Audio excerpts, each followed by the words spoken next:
You're welcome back. The National Assembly is yet to confirm whether or not its two chambers will reconvene tomorrow to consider the 2019 elections budget. Presidential aspirant Tope Fashua joins me now to discuss this. You're welcome. Good morning. Thanks for inviting me. All right, now, what's your take? The House has not reconvened and we do not know when. It hasn't confirmed anything yet. And so the budget is still lying there. It's not been considered, it's not been passed. What is the implication of all of this? Well, thank you very much. Well, the bottom line is the entire work of INEC is basically in terms of logistics. You need to plan ahead on a number of issues, you know, and now INEC has about 68 parties to deal with, you know. Chances that about 25 more will come on stream before the next election. I think it's important for them to try and come together and prioritize this budget, you know, so that we can have a hitch-free election come 2019. And I think there's one or two elections before them, but I think this budget is about the 2019 one, which is very critical. We don't want any snafu, you know, any situation where come 2019 the blame will be heaped around, and we don't want any fiascos. Mind you, there's a lot of attention on this 2019 budget, and in my own opinion, I think it's going to be really decisive and consequential, like we never thought. You know, it's not going to be a walk in the park, and contrary to what I heard the Kano State First Lady saying, there's more than one party in Nigeria, and some of us who are coming up are ready to give them a run for their money. Yeah, it's about the ideas that we're putting on the table. And so we would urge this gentlemen at the National and ladies at the National Assembly to try and come back and get this thing done so that the blame won't be on them. However, you know, the reason why some of them are also hedging is, you know, the big issue on the table, which is majority. There's a few moves to impeach one person or the other, and so they're a bit wary and trying to see what's up. Right now, as we're speaking, we don't have a decisive opinion, or you know, on which party forms the majority in the Senate, at least.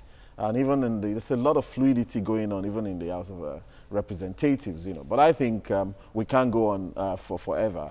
Again, I think these guys take too much time, if you ask me. They take too much time off for the kind of investment we're making on them in general. We're in the season of politics, but we must always remember that it has to be about the people.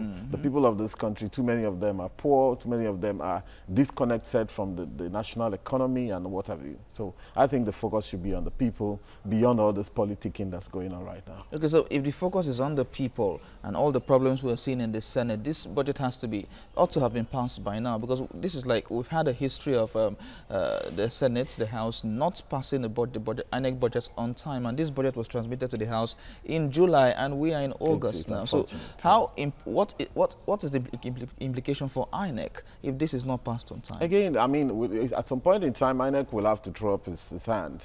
I happen to also be a political party chairman, so we interact with INEC pretty often. I mean, every once in a while, and I think they're trying to. I see a scenario where sometimes they try to do the right thing in INEC. They try to plan ahead of time. They're bringing in one or two technologies into place to reduce at least the incidences of vote rigging and malfeasance and so on in the electoral process. But I think that no matter what they try to do in INEC, you know, it behooves on the rest of the structure of Nigeria. Now, in this instance, the National Assembly, the executive, the judiciary, and co. It behooves on them to also do the right thing. You know, like I said again, you get a budget in July. I mean, even the entire federal budget was just passed a couple of weeks ago, as we know, finally. I mean, this has become a perennial issue. You see, where we just go, what do the guys do there at the end of the day? It's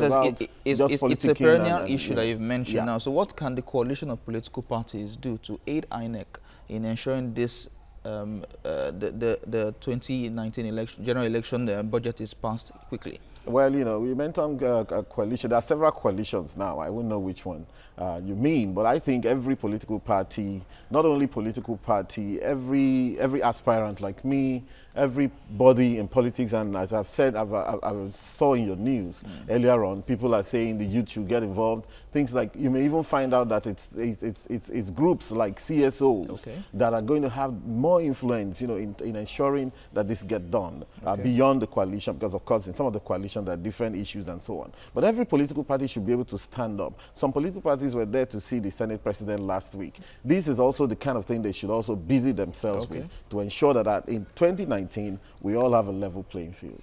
Tope Fashua, presidential aspirant, Abundant Nigeria Renewal Party. Thank you very much for joining us. Cheers.